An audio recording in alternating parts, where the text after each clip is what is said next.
Salam əziz dostlar, biz teleoloji dəlilin nəticələri haqqında danışacağıq. Biz ümumiyyətlə teleoloji dəlili bir də izah edeyim. Demişdik ki, təbiət aləmi nizamlıdır.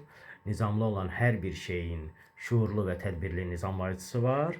Deməli, təbiət aləminin şuurlu və tədbirli nizamlayıcısı var. Bunun indi nəticələrini oxuyaq səhifə 32-də, Kəlam elmi kitabından. Deyir ki, bura qədər teleoloji dəlilin 2 müqəddiməsi açıqlandı. O 2 dənə müqəddimə haqqında danışdıq.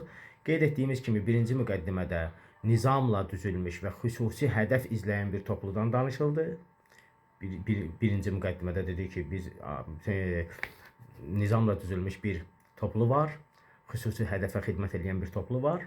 İkinci müqəddimənin köməyi ilə bütün təbiət aləminə nizam verən və ya ən azından təbiət aləmində mövcud olan nizamlı əşyalara nizam bəxş edən hikmətli və şuurlu bir varlıq sübuta yetirildi. İkinci müqəddimədə dedik ki, bəs varlıq aləmində nizam var və o nizama bir nizam verici var. Yəni ən azından varlıq aləmində nizamlı toplular var.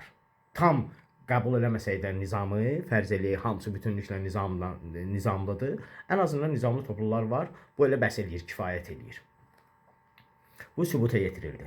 Buradan belə bir sual meydana çıxır ki, belə bir varlığın isbatı Allahın isbatı deməkdirmi? Yəni biz bu bir nizam vericinin olması demək Allahın varlığına sübutdurmu? Bunu demək istəyir.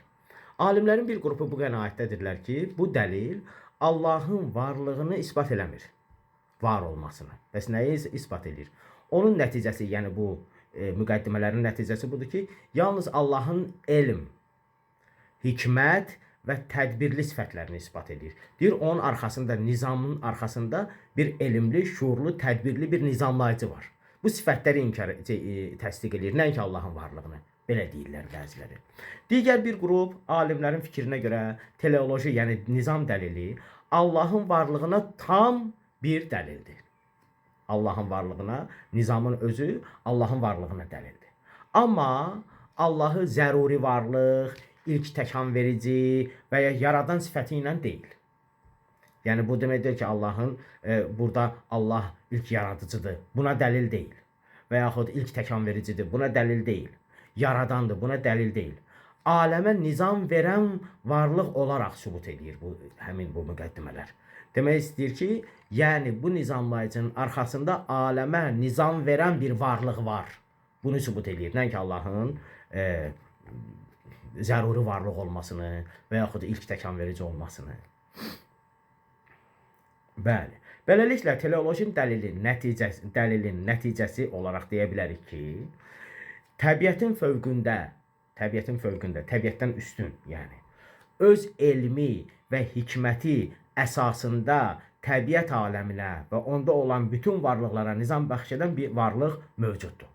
Ən aşağısı budur ki, biz bildik ki, teleoloji dəlilin nəticəsi bu oldu ki, təbiətdən üstün bir varlıq var.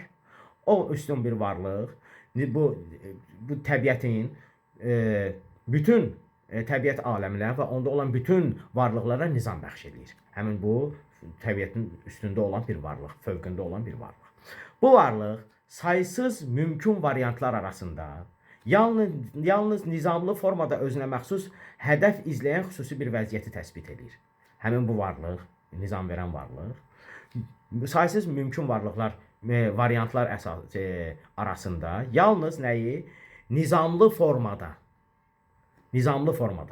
özünə məxsus hədəf izləyən, o nizamdan da məqsəd hədəf var axı.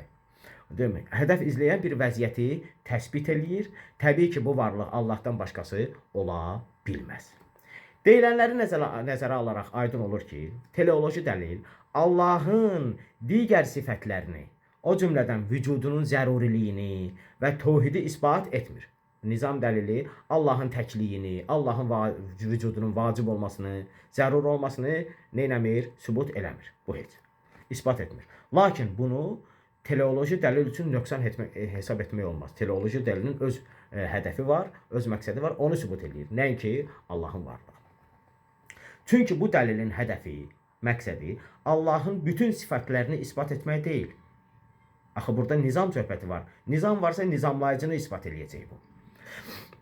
Ümumiyyətlə, Belə bir nəticəni digər dəlillərdən də gözləmək olmaz. Hər dəlilin özünün bir xassəsi var, bir xüsusiyyəti var. O xüsusiyyəti bəyan edir, o xüsusiyyəti sübut edir. Son nəticəni qısa şəkildə bəyan etmək istəsək, deyə bilərik ki, təbiət aləmi və ya ən azından bu aləmdə mövcud olan bir sıra varlıqlar nizamlı topludan ibarətdir. Təbiət aləmi nizamlı topludan ibarətdir. Ən azından bir sıra varlıqlar nizamlı topludan ibarətdir. Belə ki, onların tərtibi və düzülüşü müəyyən bir hədəfə xidmət eləyir. Ən kiçik zərrəciklərdən tutmuş ən böyük qalaktikalara qədər hər bir şey özünə məxsus nizamla hərəkət eləyir. Dağlar, dənizlər, bitkilər, heyvanlar və s. xüsusi harmoniyanı nümayiş etdirirlər. Bunu ən azından görürük, görmürük. Belə bir hədəfli nizam təbiətin fövqündən bu nizamı bəxş edən tədbirli bir nizamlayıcının olmasına dəlildir. Yəni, belə bir nizam varsa, hədəfli bir nizam, bu nizamın özü dəlildir ki, bu təbiətin fövqündə bu nizama nizam verən bir varlıq var, bir tədbirli nizamlayıcı var. Bunu sübut edir. Şübhəsiz ki, bu nizamlayıcı Allahdan başqası ola bilməz. Sağ olun.